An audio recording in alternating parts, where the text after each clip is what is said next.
ಸ್ವಾಗತಿಸಿ ಜ್ಞಾನಪೀಠ ಪ್ರಶಸ್ತಿ ಪುರಸ್ಕೃತರು ನಮ್ಮ ರಾಜ್ಯದ ಹೆಮ್ಮೆ ಡಾಕ್ಟರ್ ಚಂದ್ರಶೇಖರ್ ಕಂಬಾರ್ ಅವರು.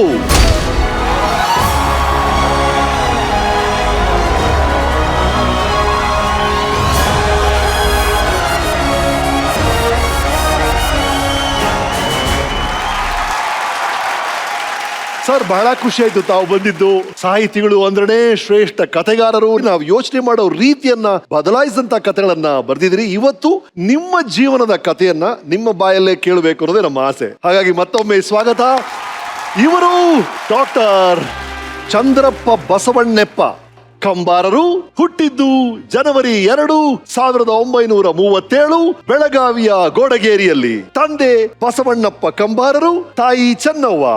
ಈ ದಂಪತಿಗಳ 7 ಜನ ಮಕ್ಕಳಲ್ಲಿ ಇವರು 5ನೇವರು. ಇವರ ಅಕ್ಕಂದಿರು ಬಾಗವ್ವ ಹಾಗೂ ಬಾಳವ್ವ. ಅಣ್ಣಂದಿರು ಪರಸಪ್ಪ ಕಂಬಾರ, ಬಾಳಪ್ಪ ಕಂಬಾರ. ತಮ್ಮಂದಿರು ಯಲ್ಲಪ್ಪ ಕಂಬಾರ ಹಾಗೂ ಮಹಾದೇವ ಕಂಬಾರ. ಇವರ ಧರ್ಮಪತ್ನಿ ಸತ್ಯಭಾಮ. ಮಕ್ಕಳು ಜಯಶ್ರೀ, ರಾಜು ಕಂಬಾರ, ಗೀತಾ ಹಾಗೂ ಚೆನ್ನಮ್ಮ.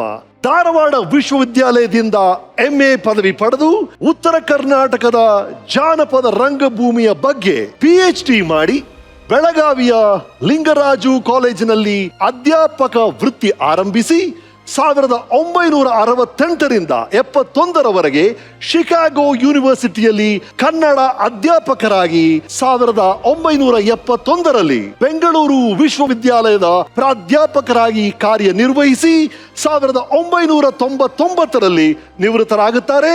ನಂತರ 1991ರಿಂದ 97ರವರೆಗೆ ಹಂಪಿ ಕನ್ನಡ ವಿಶ್ವವಿದ್ಯಾಲಯದ ಉಪಕುಲಪತಿಗಳಾಗಿ 1997ರಿಂದ 2000ರವರೆಗೆ ಕೇಂದ್ರ ನಾಟಕ ಅಕಾಡೆಮಿಯ ಅಧ್ಯಕ್ಷರಾಗಿ, ರಾಷ್ಟ್ರೀಯ ನಾಟಕ ಶಾಲೆಯ ಚೇರ್ಮನ್ ಆಗಿ, ಪ್ರಸ್ತುತ ಕೇಂದ್ರ ಸಾಹಿತ್ಯ ಅಕಾಡೆಮಿಯ ಅಧ್ಯಕ್ಷರಾಗಿ ಸೇವೆ ಸಲ್ಲಿಸುತ್ತಿದ್ದಾರೆ. ಕನ್ನಡದ ಅಗ್ರಗಣ್ಯ ಸಾಹಿತ್ಯಗಳಲ್ಲಿ ಒಬ್ಬರು ಇವರು. 27 ನಾಟಕಗಳು, 6 ಕಾದಂಬರಿಗಳು, 11 ಕವನ ಸಂಕಲನಗಳು, 16 ಸಂಶೋಧನಾ ಕೃತಿಗಳು ಹಾಗೂ 1 ಮಹಾಕಾವ್ಯವನ್ನು ಸಾಹೇಬರು ಬರೆದಿದ್ದಾರೆ. ಸಾಹಿತ್ಯ ಮಾತ್ರವಲ್ಲದೆ ಕನ್ನಡ ಚಿತ್ರರಂಗದಲ್ಲಿ ನಿರ್ದೇಶಕರಾಗಿ, ನಟರಾಗಿ, ಸಂಗೀತ ಸಂಯೋಜಕರಾಗಿ ಗುರುತಿಸಿಕೊಂಡಿದ್ದಾರೆ. ಜೊತೆಗೆ ಹಲವಾರು ಸಾಕ್ಷಿ ಚಿತ್ರಗಳು, ಧಾರಾವಾಹಿಗಳನ್ನು ನಿರ್ದೇಶಿಸಿದ್ದಾರೆ. ಇವರ ನಾಟಕ ಹಾಗೂ ಕಾದಂಬರಿಗಳು ಸಿನಿಮಾಗಳಾಗಿ ರಾಜ್ಯ ಹಾಗೂ ರಾಷ್ಟ್ರ ಪ್ರಶಸ್ತಿಗಳನ್ನ ಪಡೆದಿವೆ.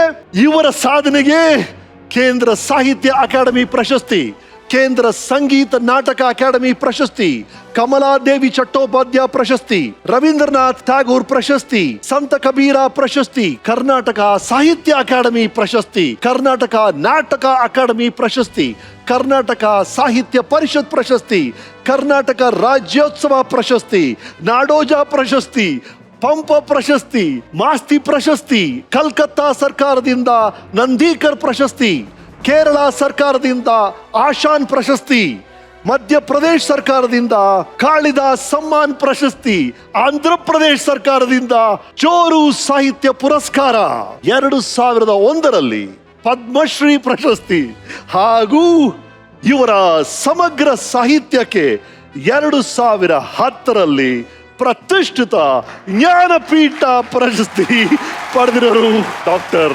ಚಂದ್ರಶೇಖರ್ ಕಂಬಾರರು. ಹಾಗಾದ್ರೆ ಈ ವಾರದ ಸಾಧಕರು ಜ್ಞಾನಪೀಠ ಪ್ರಶಸ್ತಿ ಪುರಸ್ಕೃತ ಡಾಕ್ಟರ್ ಚಂದ್ರಶೇಖರ ಕಂಬಾರರು. ಸರ್, ನಾವೆಲ್ಲ ನಮ್ಮ ಹೆಸರಿನ ಮುಂಚೆ ನಮ್ಮ ಊರಿನ ಹೆಸರು ಇಟ್ಕೊಳ್ತೀವಿ. ಆದ್ರೆ ನಿಮ್ಮ ಊರಿಗೆ ಹೋಗಿದ್ವಿ, ಅಲ್ಲಿ ಏನಾಗಿದೆ ನೋಡಿ. ಅಲ್ಲಿ ಬರ್ದಿದ್ದಾರೆ ಡಾಕ್ಟರ್ ಶ್ರೀ ಚಂದ್ರಶೇಖರ ಕಂಬಾರರ ಹುಟ್ಟೂರು. ಅಂದ್ರೆ ಊರಿನ ಹಿಂದೆ ನಿಮ್ಮ ಹೆಸರನ್ನ ಹಾಕೊಂಡಿದ್ದಾರೆ ಸರ್. ಎಷ್ಟು ಖುಷಿ ಆಗುತ್ತೆ, ಬಹಳ ಹೆಮ್ಮೆ ಆಗುತ್ತೆ. ಸರ್, ನಿಮ್ಮ ಜೀವನವನ್ನ ರಿವೈಂಡ್ ಮಾಡಿ ನೋಡೋದಾಗಿದ್ರೆ, ನಿಮ್ಮ ಬಾಲ್ಯದ ನೆನಪುಗಳಿಗೆ ಹೋಗೋದಾಗಿದ್ರೆ, ನಿಮ್ಮ ಅಮ್ಮ ಅಥವಾ ನಿಮ್ಮ ಅಪ್ಪನ ಬಗ್ಗೆ ಹೇಳಿ. ನಮ್ಮ ತಂದೆ ಕಂಬಾರಿಕೆ ಮಾಡ್ತಿದ್ರು, ನನ್ನ ಅಣ್ಣಂದ್ರೆ ಕಂಬಾರಿಕೆ ಮಾಡ್ತಿದ್ರು. ಆದ್ರೆ ನಾನ್ ಚಿಕ್ಕವನಿದ್ದಾಗ ನನಗೆ ಕಂಬಾರಿಕೆ ಬರ್ಲಿಲ್ಲ, ಅದರಿಂದ ದನ ಕಾಯ್ತಿದ್ದೆ ನಾನು. ಬಟ್ ನಿಮ್ ತಂದೆಯವರಿಗೆ ಅಥವಾ ಅಜ್ಜಂದ್ರಿಗೆ ಈ ಸಾಹಿತ್ಯದ ಒಲವು, ಬರವಣಿಗೆ ಇದರ ಒಲವು ಇತ್ತ ಯಾರಾದ್ರು? ನಮ್ಮ ತಂದೆ ನಾಟಕಕಾರರು. ಓ, ಹಿಂದೆ ತಾನಾಜಿ ಮಾಲ್ಸೂರಿ ಅಂತ ಹೇಳಿ ಒಂದು ನಾಟಕ ಬರೆದು ಆಡಿದ್ರು. ಅವರು ಆಡಿ ಬಹಳ ಪ್ರಸಿದ್ಧರಾಗಿದ್ರು. ಬಟ್ ನನಗೆ ಸ್ಕೂಲ್ ಹತ್ತಲಿಲ್ಲ ಮೊದಲು. ಕೊನೆಗೆ ಈ ತರ ದನ ಕಾಯಿದೆ ಬಹಳ ಸುಖ ಕಂಡಿತ್ತು ನನಗೆ. ಆವಾಗ ನಮ್ಮಣ್ಣ ಕೈಕಾಲು ಕಟ್ಟಿ ಹೋಗಿ ಸ್ಕೂಲ್ನಲ್ಲಿ ಎಸೆದು ಬಂದ್ಬಿಟ್ಟ. ಸ್ಕೂಲ್ನಲ್ಲಿ ಎಸೆದು ಬಂದ್ಮೇಲೆ ನಮ್ಮ ಮಾಸ್ತರ್ ಕೈಕಾಲು ಬಿಚ್ಚಿ ಹಚ್ಚಿದ್ರು ಸ್ಕೂಲ್ಗೆ. ಆವತ್ತಿನಿಂದ ಸ್ಕೂಲ್ ಶುರುವಾಯ್ತು. ನಿಮ್ಮ ತಾಯಿ ದೈವ ಭಕ್ತಿ ಅಂತೆ ಬಸವಣ್ಣನ ವಚನಗಳೆಲ್ಲ ನಿಮ್ಗೆ ಪರಿಚಯ ಮಾಡ್ಕೊಟ್ಟಿದ್ದು ಅವರೇ ಅಂತ ಕೇಳ್ಪಟ್ವಿ. ನನ್ನ ತಾಯಿ ಬಹಳ ಮಾತಿಗೊಮ್ಮೆ ಒಂದು ತ್ರಿಪದಿ ಹಾಡೋಳು. ಏನು ಎಂತೆಂಥ ಕಥೆಗಳನ್ನು ಹೇಳ್ತಿದ್ರು ಅಂತಂದ್ರೆ ಆ ಕಥೆಗಳನ್ನ ಈಗಲೂ ಒಂದೊಂದ್ಸಲ ನಾನು ಅವುಗಳನ್ನು ಕುರಿತಾಗಿ ಬರಿತಾ ಇರ್ತೀನಿ. ನಿಮ್ಮ ಜಾನಪದದ ಒಲವು ಶುರುವಾಗಿದ್ದು ಅಮ್ಮನಿಂದನ? ಅಲ್ಲಿ ಇಡೀ ನಮ್ಮ ಊರಿನ ವಾತಾವರಣ. ಆಮೇಲೆ ಬಯಲಾಟದ ತಂಡಗಳಿದ್ದು ಅವೆಲ್ಲ ಸೇರಿ ನನ್ನಲ್ಲಿ ಜಾನಪದದ ವಾತಾವರಣವನ್ನು ಸೃಷ್ಟಿ ಮಾಡಿದ್ರು. ನೀವು 10 ವರ್ಷದ ಹುಡುಗನಾಗಿದ್ದಾಗ ಒಂದು ಐತಿಹಾಸಿಕ ಘಟನೆ ನಡೆಯುತ್ತೆ. ಭಾರತಕ್ಕೆ ಸ್ವಾತಂತ್ರ್ಯ ಸಿಗುತ್ತೆ. ನಾವೆಲ್ಲ ಅದ್ರ ಬಗ್ಗೆ ಟೆಕ್ಸ್ಟ್ ಬುಕ್ ಅಲ್ಲಿ ಓದಿದೀವಿ. ನೀವು ಕಣ್ಣಾರೆ ನೋಡಿದಿರಾ? ಅವತ್ತು ಆ ನೆನಪುಗಳು ಏನಿದೆ ಸರ್? ಅವಾಗ ಸ್ವಾತಂತ್ರ್ಯ ಹೋರಾಟ ಅಂತ ಹೇಳ್ತಂದ್ರೆ ಪ್ರತಿಯೊಬ್ಬರಲ್ಲೂ ಅದಿತ್ತು. ನಮ್ಮಲ್ಲಿ ಒಬ್ಬರಿದ್ರು, ಅವರು ಒಂದು ನ್ಯೂಸ್ ಪೇಪರ್ ತರಿಸಿದ್ರು, ಒಂದೇ ಒಂದು ನ್ಯೂಸ್ ಪೇಪರ್ ನಮ್ಮ ಊರಿಗೆ. ಅದನ್ನು ಸುಮಾರು 6 ತಿಂಗಳು ಓದ್ತಿದ್ವಿ ನಾವೆಲ್ಲರೂ. ಒಂದೇ ನ್ಯೂಸ್ ಪೇಪರ್? ಹೌದು. ಅಲ್ಲಿ ಏನೇನು ಹಿಸ್ಟ್ರಿ ಇತ್ತು ಆ ಹಿಸ್ಟ್ರಿನ ನಮ್ಮವ್ರು ಪುರಾಣ ಮಾಡೋರು. ಹೇಗೆ ಅಂತ ಹೇಳ್ತಂದ್ರೆ ಗಾಂಧಿ ಮತ್ತು ಜಿನ್ನಾ ಬಹಳ ಮಾತುಕತೆ ಮಾಡಿದ್ರು. ಆಮೇಲೆ ನಾವು 2 ಆಗಬಾರ್ದು, ಒಂದೇ ದೇಶ ಆಗಬೇಕು ಅಂತ ಹೇಳಿದ್ರು ಮಾಡಿದ್ರು ಅಂತೇಳಿ ಇಷ್ಟು ನ್ಯೂಸ್ ಇರ್ತದೆ. ಬಟ್ ನಮ್ಮವ್ರು ಹೆಂಗ್ ಹೇಳೋರು ಅದನ್ನ ಅಂತ ಹೇಳ್ತಂದ್ರೆ, ಗಾಂಧೀಜಿ ಅವ್ರು ಕೂತಿದ್ರಂತೆ. ಆಮೇಲೆ ಜಿನ್ನಾ ಬಂದ, ನಮಸ್ಕಾರ ರೀ ಗಾಂಧಿಯಪ್ಪನವ್ರ ಅಂದ. ಬಾರೋ ಜಿನ್ನಾ, ಏನು ಭಾಳ ದಿವಸ ಆತಲ್ಲೋ, ಬಾರೋ ಅಂತೇಳಿ ತಂದ ಕಣ್ಣವ್ರ ಅವರು.